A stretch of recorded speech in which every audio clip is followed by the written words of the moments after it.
తెలుగులో తొలి ఖగోళ శాస్త్ర గ్రంథం రచించిన శ్రీ గొబ్బూరి వెంకటానంద రాఘవరావు గారి జ్యోతిర్వేద గ్రంథం 2వ భాగం 7/8/24.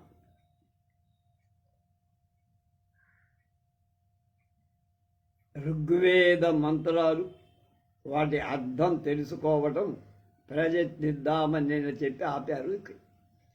అయాస్య ఋషి ఋగ్వేదంలో 10వ మండలం 28-11.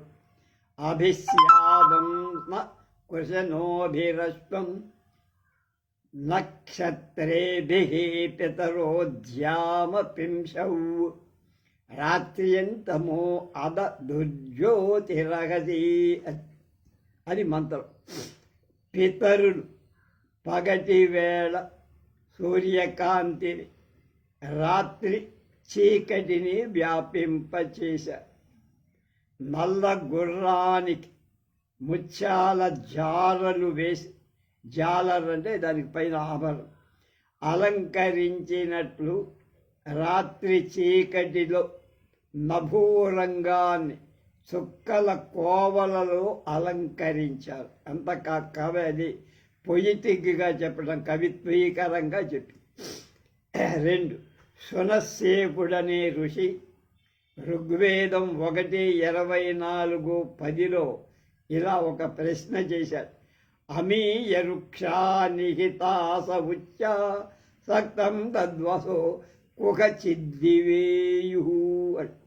మనపై ఎంతో ఎత్తుగా ఆకాశరంగల్ రాత్రులలో అద్భుతమైన తేజస్సుతో మెరిసే నక్షత్రాలు పగలు పూట ఎందుకు కనపడవు? ఎక్కడికి పోతున్నాయి? అవి ఏమవుతున్నాయి అనో ప్రశ్న లేపాడాయి. ప్రస్కన్వ ఋషి ఋగ్వేదంలో 1:52 అసత్యతేతాయవో యదా నక్షత్రాయం చక్తుభిః సూరాయ విశ్వచక్షుషే అన్నారు. రాత్రులలో దివ్యమైన కిరణాలతో తల మెరిసేటువంటి నక్షత్రాలు విశ్వచక్షుసు అంటే విశ్వమే కన్నుగా కల సూర్య భగవానుడు ఉదయించే వేళకు తెల్లారటం దొంగల్లాగా ఎక్కడికి వెళ్ళి దక్కుంటున్నా. ఏమిటి చిత్రం? ఎక్కడ దక్కుంటే ఎవరికి తెలియట్లా. ఎక్కడ దక్కుంటే అనేది ఒక పెద్ద ప్రశ్న. దాన్ని ఇంగ్లీష్లో $1 మిలియన్ క్వశ్చన్ అంట. అలాగే 4. పరాశర మహర్షి ఋగ్వేదం 1:68లో 5వ మంత్రం. అగ్నిదేవుడు నక్షత్రాలు అనేటువంటి భూషణాలతో, అగ్నిదేవుడు నక్షత్రాలనేటువంటి ఆభరణాలతో ఆకాశ రంగాన్ని చక్కగా అలంకరిస్తున్నాడు అని ఒక వర్ణన చేసి, ఇంకొక ఆయన ఆకాశం నక్షత్రాలతో మెరుస్తున్నట్లుగా మరుత్తుల శరీరాలు ఉజ్వల ఆభరణాలతో మెరుస్తున్నాయి అని గౌతముడు అనే ఆయన ఋషి 1లో, అంటే ఇదంతా ఋగ్వేదంలో 87 మంత్రాలు వర్ణించి. 6 ప్రాచీన వైజ్ఞానికులలో అంటే సైంటిస్టులలో ఉత్తమ శ్రేణికి చెందిన దీర్ఘతముడు అని ఋషి ఉన్నట్ట. ఆయన సావయవ రూపకాలంకార విశిష్టమైన ఈ క్రింది మంత్రరాజనంటే ఇవి అలంకారంతో కూడినటువంటి ఒక మంత్రంలో సంవత్సరాత్మకమైన కాలచక్రాన్ని ఆయన వర్ణించి చెప్పారు. ఋగ్వేదం 1వ మండలం 24-48 24లో 48వ మంత్రం.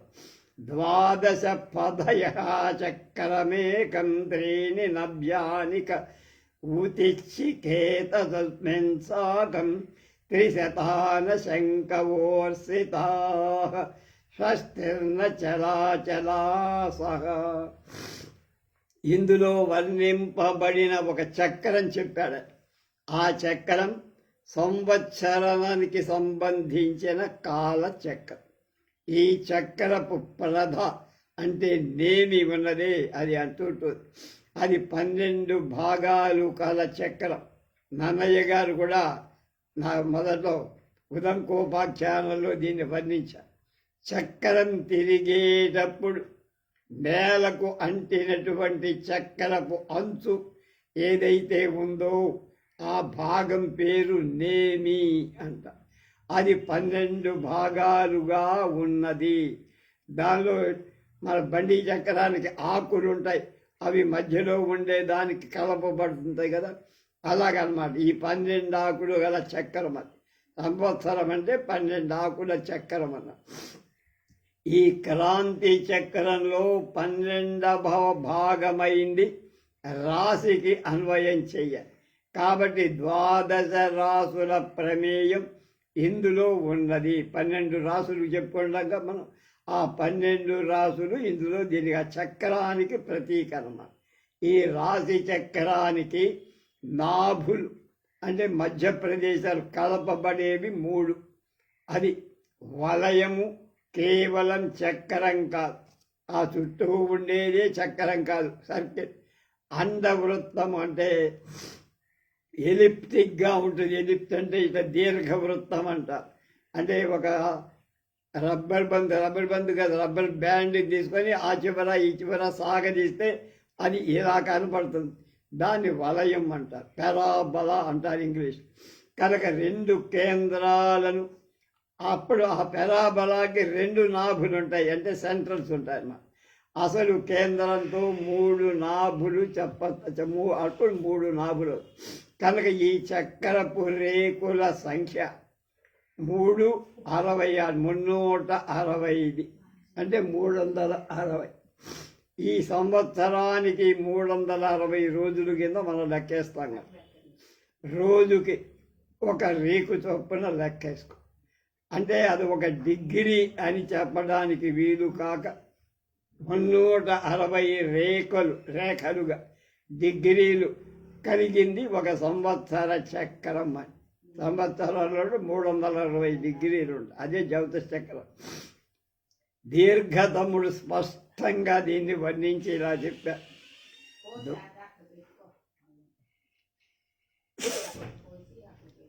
ద్వాదశారం మహితి జలాయనర్తరిం చక్రం పరిజ్యామృతస్య అపుత్ర అగ్నే మిథునాసో అత్రిసప్తశతాని 20 మనకు అరుణ పారాయణంలో కూడా ఇది వస్తుంది. ఒకదాని వెనక ఒకటి, రాత్రి పగళ్ళు, మిథునం అంటే జంట, 360 జతలై సంవత్సర చక్రంలో అమరి ఉన్నాయి. వ్యాస ప్రణీతమైన భారతంలో కూడా ఈ భావమే చక్కని ఆలంకారిక భాషలో వివరింపబడింది.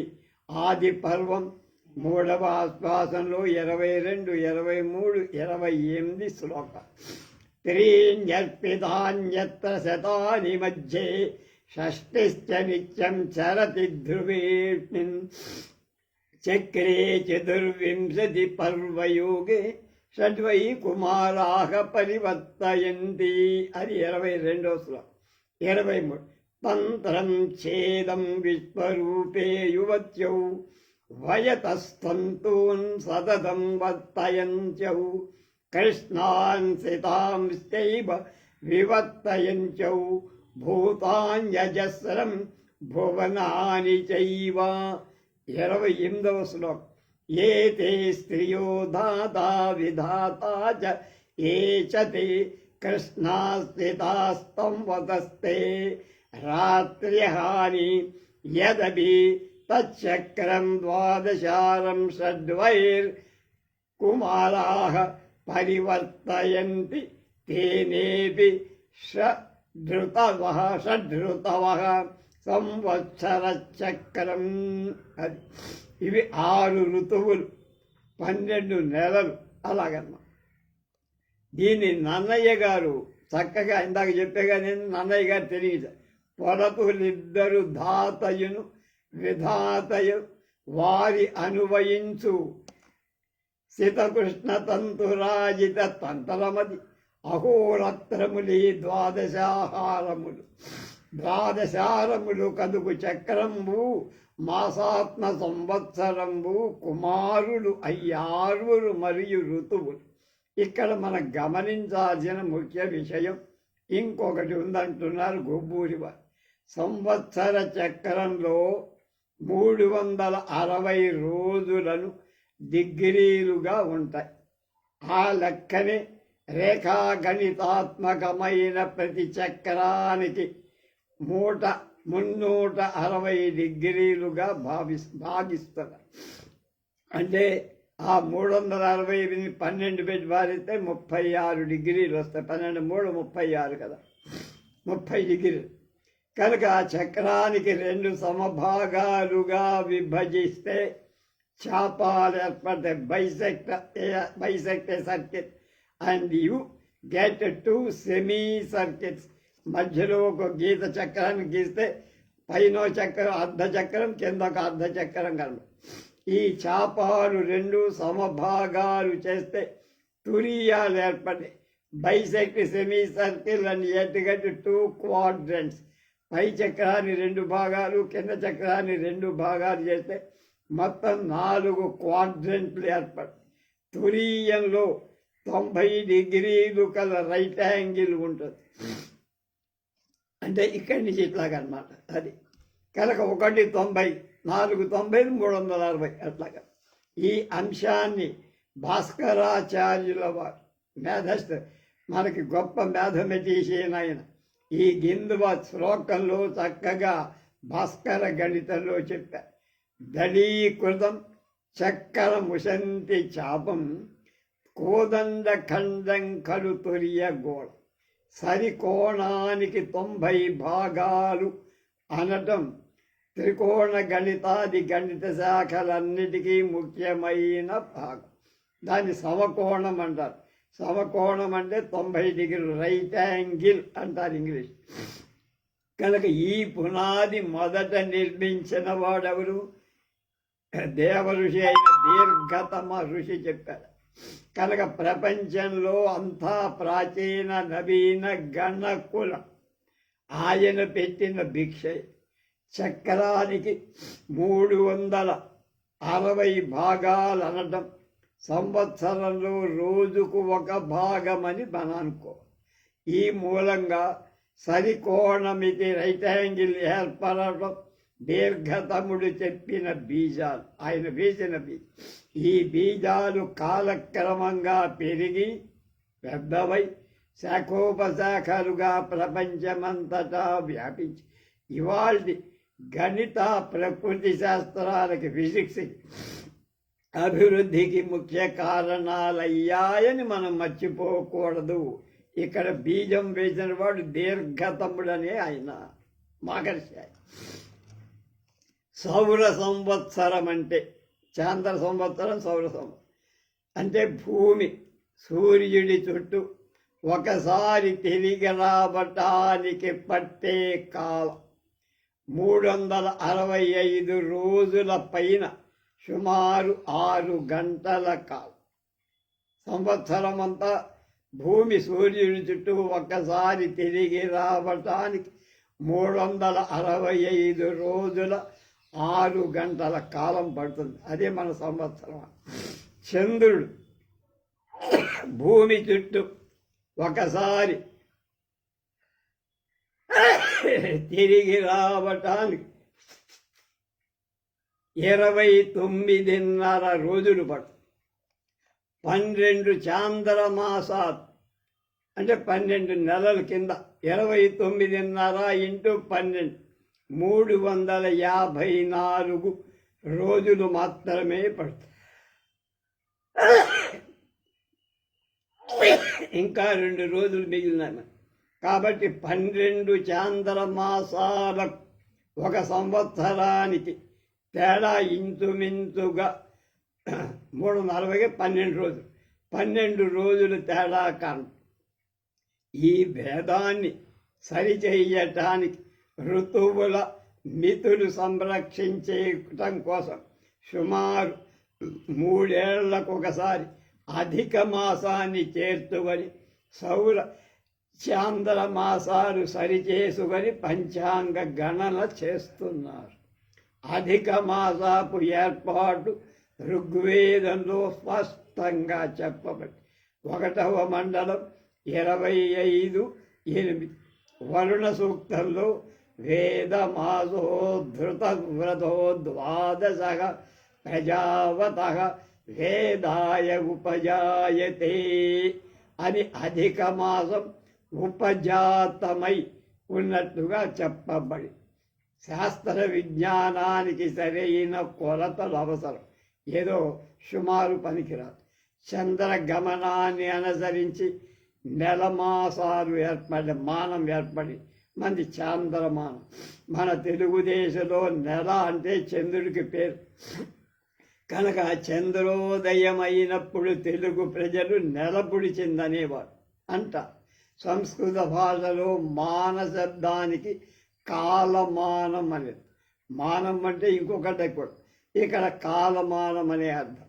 ఈ మానంలో ఆధారం చంద్రుడు కనుక చంద్రుడిని ఆధారంగా చేసిన గణన అది చాంద్రమానం.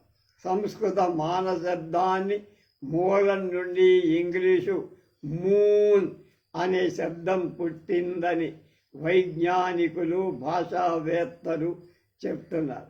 ఈ మాన గణన అనేటువంటి శబ్దం నుంచి ఇంగ్లీష్ వాళ్ళు మూన్ అనే ఒక శబ్దాన్ని దాక్కున్నారు. దాంట్లో మూన్ అంటే చంద్రుడు అని అర్థం. ఇంగ్లీష్లో మూన్ అంటే చంద్రుడు. చంద్రుడు ఒకసారి భూమి చుట్టూ తిరిగి రావటం, ఆ కాలం పేరు మంత్ అన్నారు వాడు. అదే నెల అన్నారు. ఇందుకు ఒక ఒకారం జారిపోగా అంటే ఓ తీస్తే MONTH మౌత్ మూంత్ అన్నాడు. భూమి చుట్టూ తిరిగే కాలాన్ని వాళ్ళు మూంత్ MOONTH మూంత్ అని.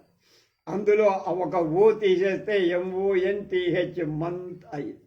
ఇప్పుడు ఇంగ్లీష్లో మంత్ అంటే మాసం, నెల.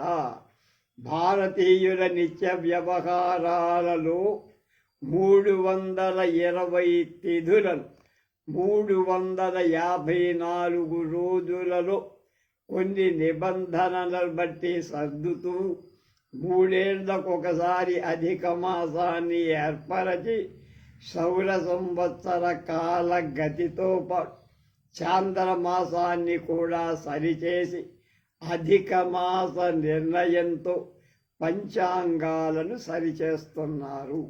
ఇలా ఋగ్వేద కాలం నుంచి జరిగింది, ఇవాళ జరిగిన విషయం కాదు.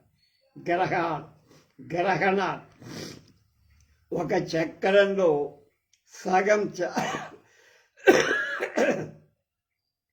సగం చాపాని సెమీ సర్కిల్ అంట. గుండ్రంగా ఉంది చక్రం, అడ్డంగా ఒక గీత గీసాం, పైదొక సెమీ సర్కిల్, కింద ఒక సెమీ సర్కిల్, లేక నిలువుగా గీసాం, ఇటొక సెమీ సర్కిల్, ఇటొక సెమీ సర్కిల్. ఎక్కడైనా రెండే ఏర్పడతాయి. ఈ అంశాలు వాటిని తురీయాలు, క్వాడ్రంట్ అంట. ఆ చాపంలో సగభాగం, ఈ అర్ధభాగంలో అర్ధ చక్రంలో అర్ధగోళాన్ని 2 భాగాలు చేస్తే ఎడం భాగం ఒకటి, కుడి భాగం, కింద ఒక భాగం, మళ్ళా కుడి భాగం ఒకటి.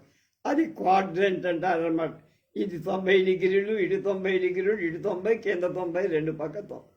అది వేద ఋషులు తురీయ యంత్రాన్ని గ్రహణ సమయంలో ఉపయోగించి ఈ క్వాడ్రంట్ని గ్రహణాలు వచ్చినప్పుడు ఉపయోగించి గ్రహణ సంబంధమైన వివరాలు తెలుసుకునేవారు. అత్రి అనే మహర్షి జ్యోతిష్ శాస్త్రవేత్త. తురీయ యంత్ర సహాయంతో, అప్పుడేమి ఆపరేటర్స్ లేవు, పరికరాలు లేవు, ఇదంతా ఆలోచనే. ఒకానొక సూర్యగ్రహణ వివరాన్ని తెలుసుకున్నాడు అని ఋగ్వేదంలో 5వ మండలంలో 46వ మంత్రంలో చెప్పబడి, స్వర్భానో రథయ గూహ్యం తమ పాపవ్రతేర తురీయేన బ్రహ్మణా విందత్ అత్రిహి అని అది స్పష్టంగా తెలుపు. గణక చక్రవర్తి భాస్కరాచార్యులు తమ సిద్ధాంత శిరోమణి 15లో గోళ అధ్యాయంలో, సర్కిల్ మనకి లెక్కల్లో కూడా జామెట్రీలో సర్కిల్ మనకి ఒక లెక్కలు ఉంటాయి కదా, ఆ గోళాధ్యాయంలో తురీయ యంత్రాన్ని వర్ణించాడు, క్వాడ్రంట్ని వర్ణించాడు. తెలుగునాట సుప్రసిద్ధ దైవజ్ఞులని పేరు పొందిన పిడపర్తి వాడు పంచాంగం గణనం చేస్తారు. శ్రీపాదవాడు వాడు కూడా పంచాంగ మొదలైన సిద్ధాంతుల ఇళ్లలో తరతరాల నుండి ఈ క్వాడ్రంట్ యంత్రాలు, తురీయ యంత్రాలు ఉన్నాయి అని మనకి ఈ వీరు చెప్తున్నారు. మనకి రాఘవరావు గారు పైన వివరించబడిన కారణాల చేత తురీయం అనేది ఒక గణిత యంత్రమని, అది వేదకాలం నుండి మన దేశంలో ఖగోళ గణితం, వేద అంటే గణితం, వేదకైతే దాన్ని తెలుసుకోవడానికై వాడబడుతోందని సాంకేతిక యంత్ర అర్థంలో గణకులు ఈ పదాన్ని వాడుతున్నారని పాఠకులు ఇప్పటికి అర్థమైపోయాడు. భాస్కరాచార్యుల తరువాత 300-400 ఏళ్ల తరువాత సాయన విద్యారణ్యుడు వేదాలకు భాష్యాలు, వ్యాఖ్యానం రాశారు. వారికి గణిత యంత్ర జ్యోతిష్ శాస్త్రాలతో పరిచయం బాగా లేకపోవడం మన దౌర్భాగ్యం. ఆ కాలం నాటికి తురుష్కు తండోపతండాలుగా మన తెలుగుదేశంపై బడి అత్యాచారాలు చేశారు. అంటే విజయనగర సామ్రాజ్యం ఏర్పడటానికి ముందు వారి దెబ్బకు తట్టుకోలేక వేద మతం కూకటి వేళ్లతో కూలిపోతుందేమో అనే భయం కలిగి వేదమతాన్ని పునరుద్ధరించాలి అని విద్యాశరణ్య స్వామి కర్మకాండ పరంగా శబ్దార్థమాత్ర వివరణతో వేదాలకు వ్యాఖ్యానం రాశారు. విద్యారణ్యులు ఇచ్చిన మహత్కార్యాలు వారికి ఎంతైనా మనం కృతజ్ఞతగా ఉన్నాం. కానీ వారు శబ్దార్థమాత్రాన్ని తీసుకొని వేదాలు అన్వయించటం చేత వేద ఋషుల వైజ్ఞానిక మహాప్రతిభ కానీ శాస్త్రీయ కృషి కానీ మనకి సమన్వయం చేసుకోవటానికి అవకాశం దొరకదు. ఆయనేది వేదంలో ఏముందో అది రాశారు, అంతేగాని అందులో ఉన్న ఇన్నర్ మీనింగ్స్ వాటి లోతులకి వెళ్ళాలి. అందువల్ల మిక్కిలి దుఃఖకరమైన ఒక దుస్థితి ఏర్పడి టెక్నికల్ సెన్స్ అనేది సాంకేతికార్థం విడిచి శబ్దార్థాన్ని మాత్రమే చూసుకుంటే తురీయమైతే సంఖ్యావాచకార్థాలు 4వది అనే భాగమే వస్తుంది. నాటకంలో చతుర్థాంకం తురీయాంకం అంటారు. బ్రహ్మచర్యాది ఆశ్రమంలో 4వది సన్యాసాశ్రమం కూడా తురీయాశ్రమమే అంటారు. కనుక తురీయ శబ్దానికి గల సాంకేతిక గణిక యంత్రార్థాన్ని గ్రహించగా కేవలం సంఖ్యావాచకంగా గ్రహించారు విద్యారణ్య స్వామి. కనుక ఋగ్వేదంలోని 5వ మండలం 46వ మంత్రానికి అర్థం చెప్పారు. ఈ 6వ మంత్రానికి 4 కలిపితే 10 అవుతుంది. కాబట్టి దీని తరువాత 10వ మంత్రం వల్ల అత్రికి గ్రహణ వివరాలు తెలియవచ్చాయి అని విద్యారణ్య వ్యాఖ్య చేశారు. ఈ భాష్యాలు చదివిన వాళ్ళకి తురీయమనే గణిత యంత్రం ఉన్నట్టు వాళ్ళకి అప్పటికి దాకా తెలియదు పాపం. అత్రి మహర్షి ఆ యంత్ర సాధనం చేతనే సూర్యగ్రహణ వివరాలు తెలుసుకున్న విషయం కూడా వాళ్ళకి తెలియదు. కనుక వేద ఋషుల వైజ్ఞానిక ప్రతిభ ఇలాంటి వ్యాఖ్యానాల చేత అక్కడ నిప్పుంది, కానీ ఆ నిప్పు మీద ఏమైంది, నివురు బూడిద కప్పుకుపోయి, అందువల్ల తెలియలే జనానికి. అది అలా మరుగున పడిపోయిందని పాపం గొబ్బూరు వారు చాలా బాధపడు. జ్యోతిష్ శాస్త్ర విషయ సమన్వయంలో, సాంకేతిక పద వివరణలో విద్యారణ్యులు పొరపడ్డారు అని గట్టిగానే చెప్పారు. మనం అంతే వింటున్నాం. ఈ విషయంలో విద్యారణ్య భాష్యాన్ని అనుసరించి తృప్తి పడటం వేద పాఠకుల క్షేమం కాదంటున్నారు ఈయన. నక్షత్రాలు గొప్ప సూర్య గోళాలు. ఏమిటి అసలు నక్షత్రాలు ఏదో మినుకు మినుకుమంటున్నాయి, ఇంతే ఉంటాయా అనుకుంటామా?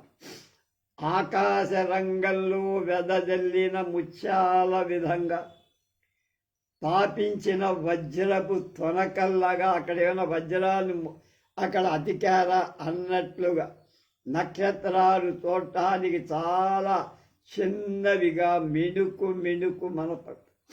సూది బొట్లు చెవలాగా ఉంటాయి. సూదికి చివర మొన ఎలా ఉంటుందో అలా. కనుక చాలా చిన్నవైనట్లుగా కంటికి కనపడినట్టుగా కనపడు. అది భ్రమ, అది చిన్నవి కావురా. ఒక సంగతి ఇక్కడ తెలుసుకోవాలి. ఉన్నతమైన పర్వతం మీద పెద్ద నెగడు మండుతోంది అనుకోండి. ఒక పెద్ద పర్వతం బాగా ఎత్తుగా, దాని మీద ఒక మంట మండుతోంది అనుకుందాం. ఆ మంట 25 మైళ్ళ దూరంలో కనబడుతోంది, కానీ ఆ పైన కనపడు. చుక్కల తడుకు భూమి మీద అన్ని దేశాలలో ఒకే విధంగా కనపడుతుంది. కనుక ఆ నక్షత్రాల తడుకు ప్రపంచంలో ఎక్కడైనా ఒకే రకంగా ఉంది. ఇండియాలో ఒక రకంగా, ఇంకో చోట ఇంకో రకంగా ఉండదు.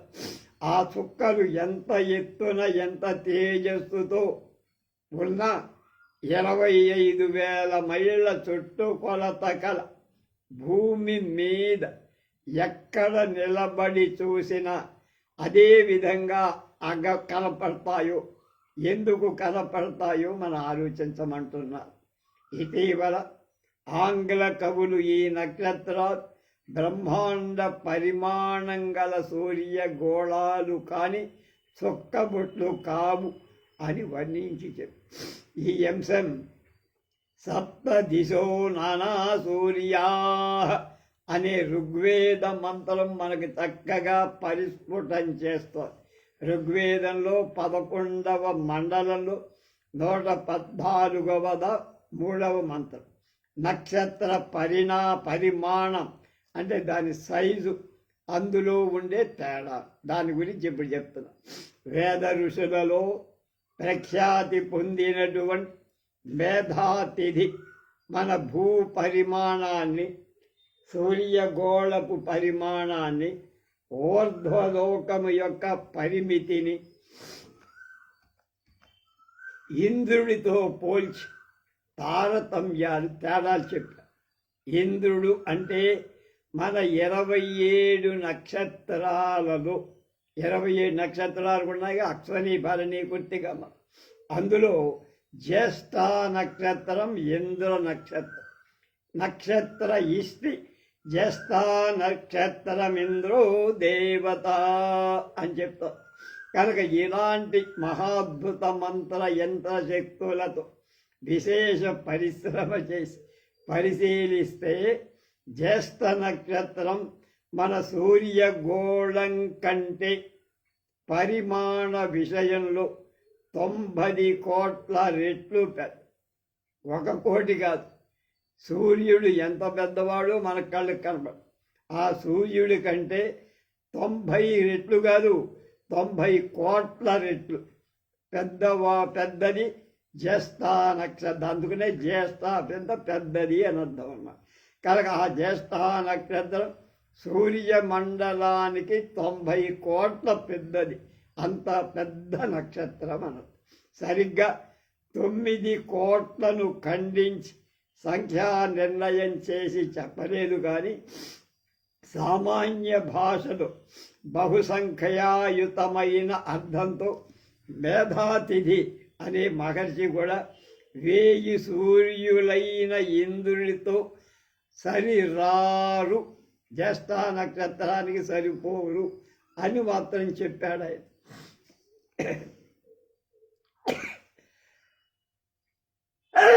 అని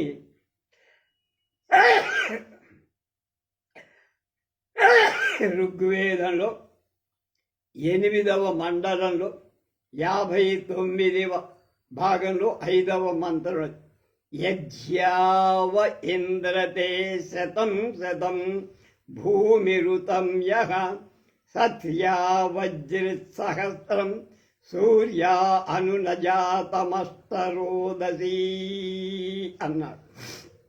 జ్యేష్ఠ అనే నక్షత్రం సూర్యగోళం కంటే తేజస్సు విషయంలో 4000 రెట్లు, సూర్యుడే మనకు దగ్గరకు కూడా వెళ్ళాలి. అలాంటి తేజస్సు విషయంలో 4000 రెట్లు, పరిమాణ విషయంలో సైజు విషయంలో 90 కోట్ల రెట్లు పెద్ద నక్షత్రమని సర్ జేమ్స్ జీన్స్ అనేటువంటి ఆంగ్ల ద్వారా పరీక్ష చేసి చెప్పారు. అందుకే ఈ నక్షత్రానికి జ్యేష్ఠ అనే పేరు. జ్యేష్ఠ అంటే పెద్దది, జ్యేష్ఠ కుమారుడు అంటే పెద్ద కొడుకు, గొప్పది అని అర్థం కూడా. కనుక గొప్పదైన జ్యేష్ఠకు అధిదేవత ఎవరంటే ఇంద్రుడు. దేవతలకెల్లా రాజు అయ్యాడు. అందుకనే ఆయన ఇంద్రుడు దేవతా గణానికి రాజు. ఎందుకంటే జ్యేష్ఠ నక్షత్రం పెద్దది కనుక. అంతేకాక ఇంద్రుడు వర్షప్రదాయకుడు. మనకు వర్షం కావాలంటే ఇంద్రుడు కావాలి.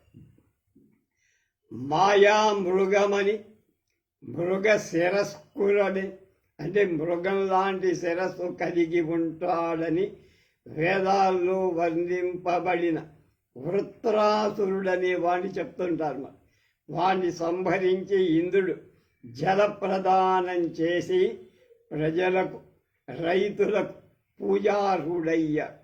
వృత్రుడు అంటే ఎవడు? వాడు రాక్షసుడా?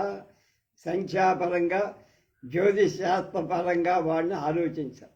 వృత్రుడు ఆకాశ గంగా ప్రవాహానికి అడ్డుపడి, ఆకాశంలో గంగా ప్రవాహానికి అడ్డుపడి ఖగోళ భూగోళాల నీరు అందకుండా చేసి అడ్డగించగలిగి ప్రజలకు అనావృష్టి పాలు చేసి ఆహాకారాలు పుట్టిస్తారు.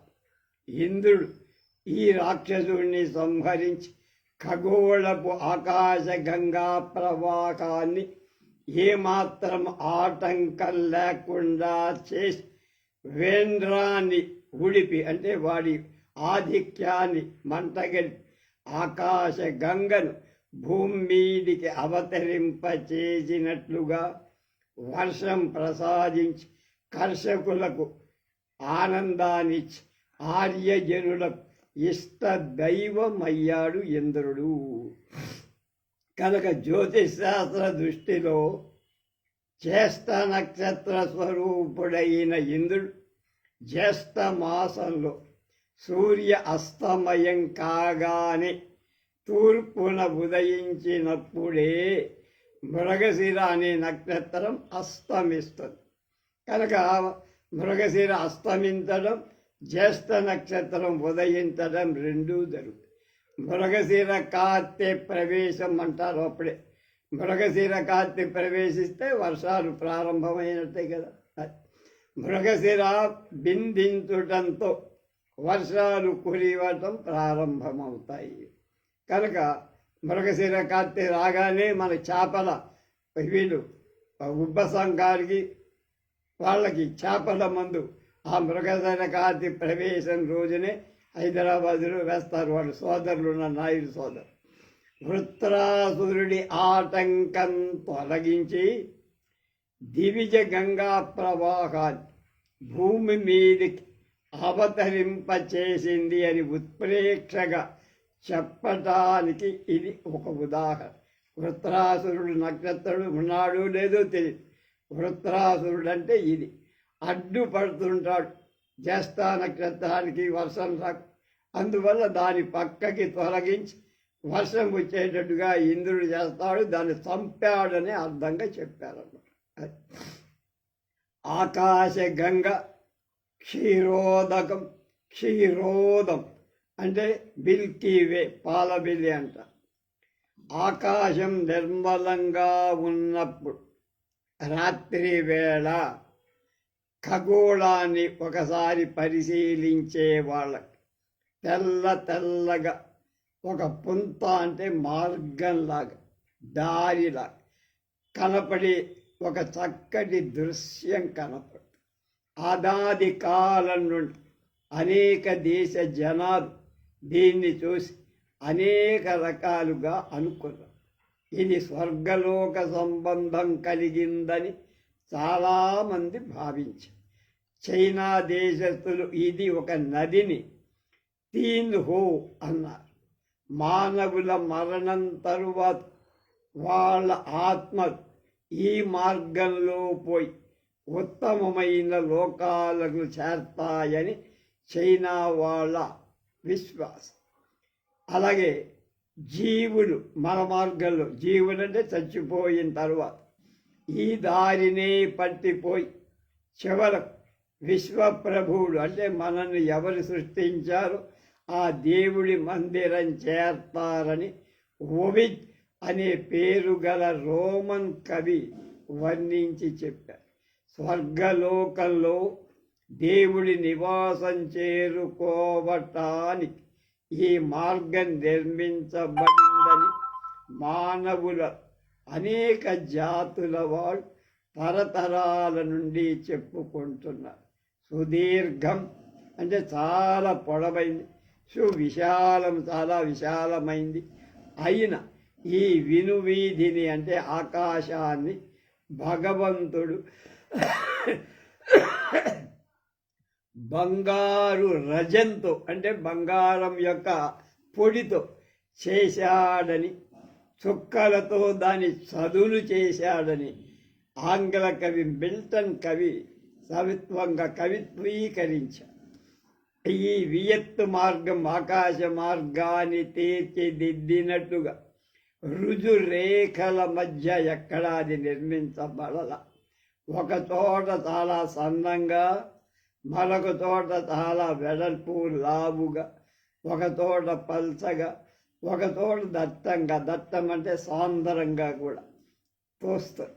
ఈ మిన్నేరు వంకలు తిరుగుతూ, మిన్నేరు అంటే మిల్కీ వే, వంక అది మిన్నేరు అంటే మనకేమిటి, బిందు నుంచి వచ్చిన ఏరు అంటే ఆకాశ గంగ అన్నమాట.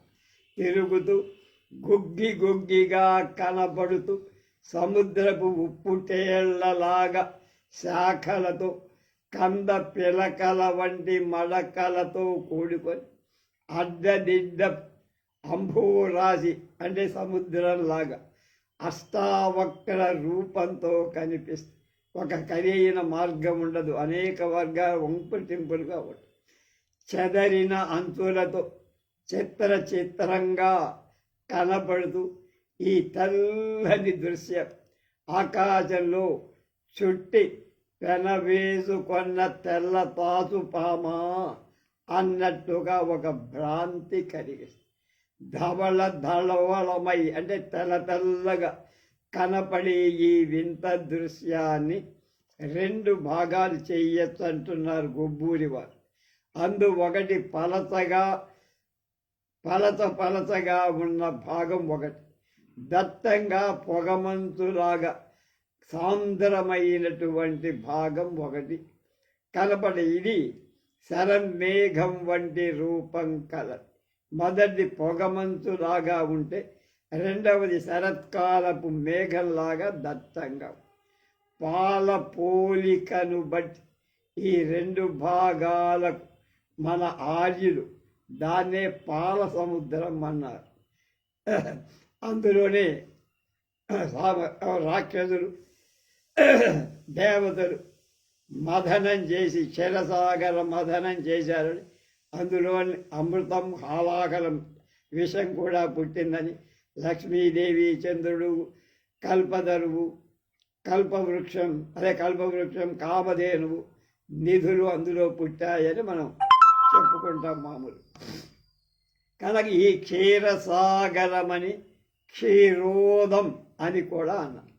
మొదటి భాగాన్ని దేవనది ఆకాశ గంగ అనే అర్థమిచ్చే పేరుతో పిలిచారు.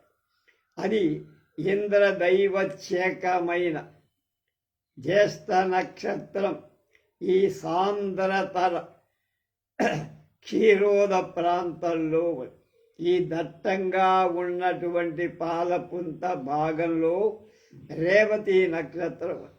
ఈ అంశాన్ని మనం మనసులో పెట్టుకొని ఈ ప్రాంత ఖగోళాన్ని జాగ్రత్తగా పరిశీలించినప్పుడే ఋగ్వేదంలోని ఈ మంత్రం 9వ మండలంలో 110లో 8వ మంత్రం మనకి చక్కగా బోధపడుతుంది. దివః పీయూషం పూర్ణ్యమేదుగ్ధం మహో గహాద్దివ అనిరదుక్షత ఇంద్రమభిజాయమానం సమస్వరం. ఈ మంత్రానికి అర్థం ఏమిటి? పురాతనమై అంటే చాలా పూర్వకాలంలో శ్లాఘపాత్రమై అందరి చేత పొగడబడి క్షీరోదాన్ని ఆకాశ గర్భం నుండి బయటికి తీసి ఇంద్రుడు ఆవిర్భవించే వేళకు వాళ్ళు ఆ దేవ ప్రభువుని ఎలుగెత్తి బాగా స్తోత్రం చేశారు. ఈ క్షీరోదానికి ఉత్తర భాగం పల్చగా తెల్లగా మంచు తెరలాగా ఉండే దృశ్యాన్ని మన వాళ్ళు ఆకాశ గంగ అన్నారు. ఆకాశ గంగా ప్రవాహాలు చిమ్మలై చిదపలై జాలై తరంగాలై పోటెక్కుతూ పాయిగనుతు ఒప్పతిల్లు అంబోరుహములను ఒప్పుతూ చూపట్టుతుంటుంది అని కవులు రాశారు. క్షీరోద వియద్ గంగా ప్రవాహాల మధ్య చక్కటి గుంపుల చుక్కల గుంపులు అంటే నక్షత్రాల గుంపు.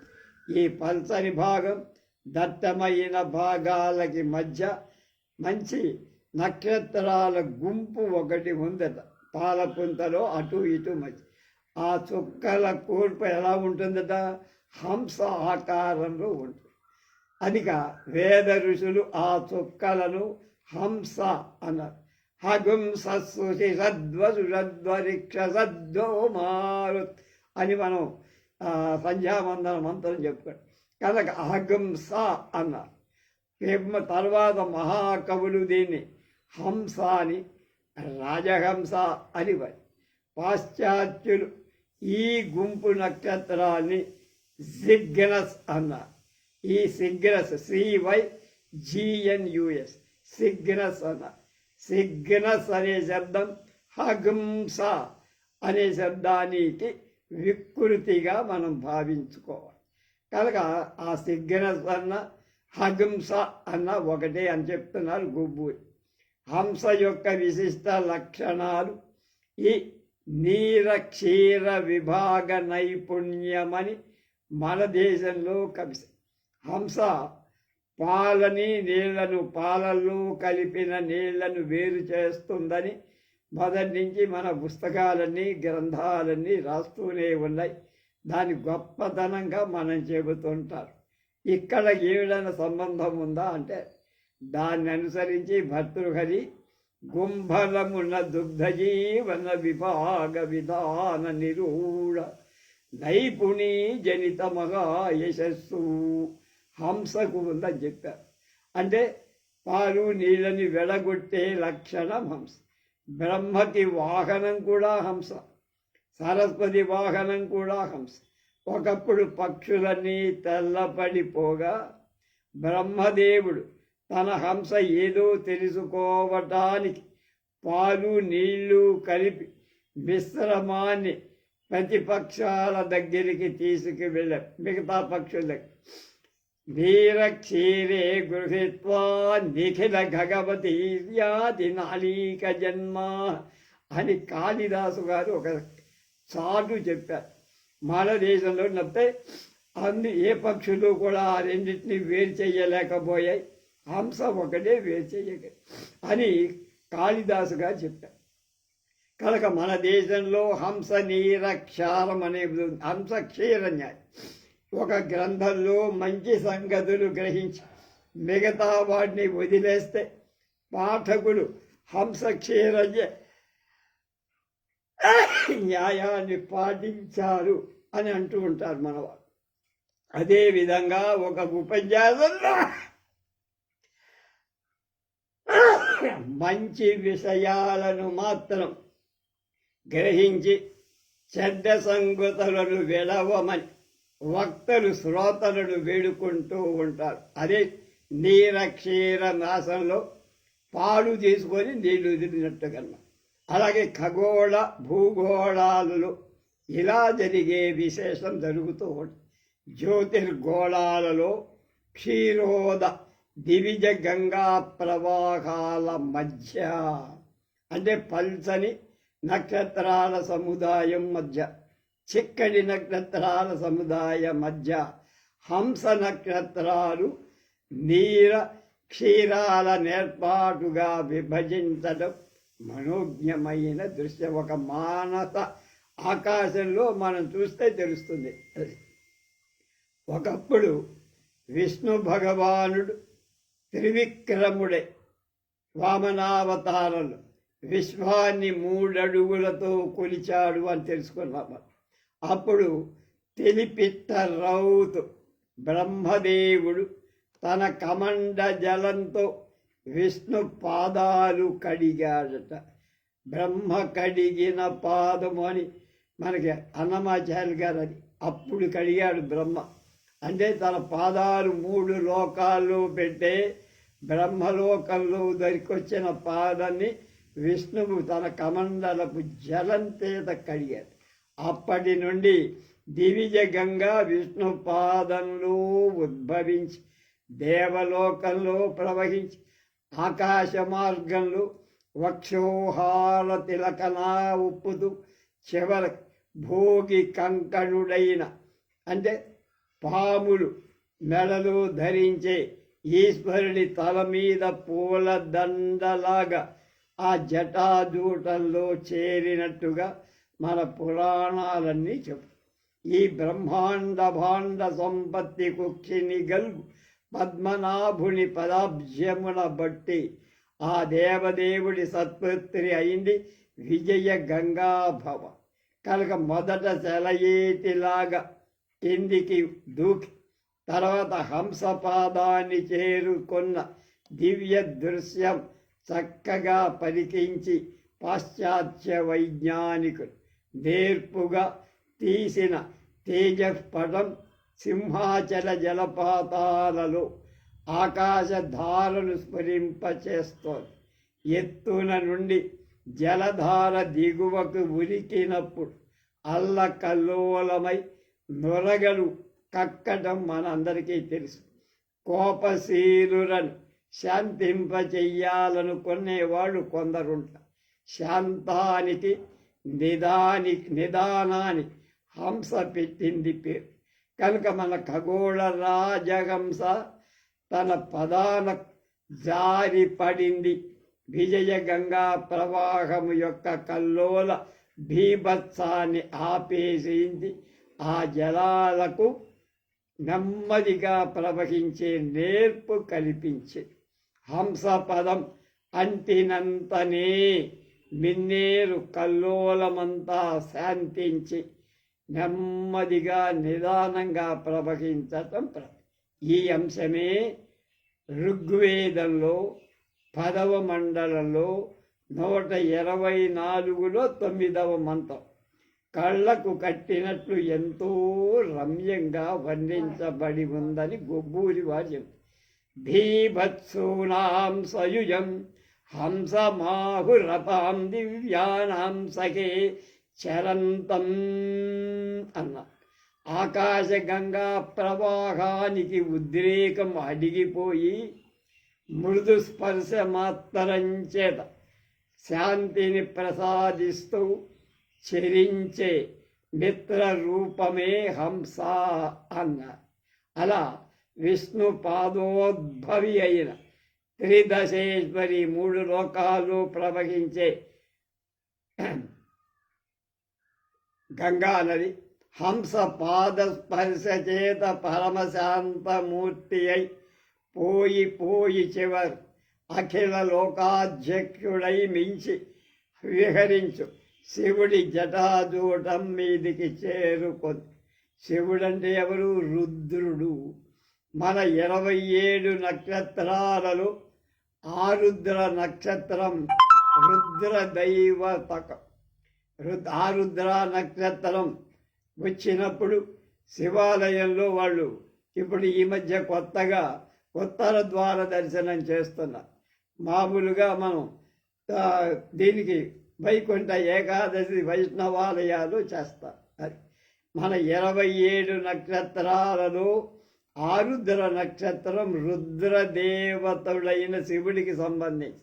కాబట్టి హంస పదాన్ని విడిచి ఆకాశగంగా చివర ఈశ్వర జటాజూటం చేరుకొన్నది. ఆ తర్వాత రేపు గంగోత్పత్తి, గంగ అవతరణం ఎలా జరిగిందో తెలుసుకుందాం.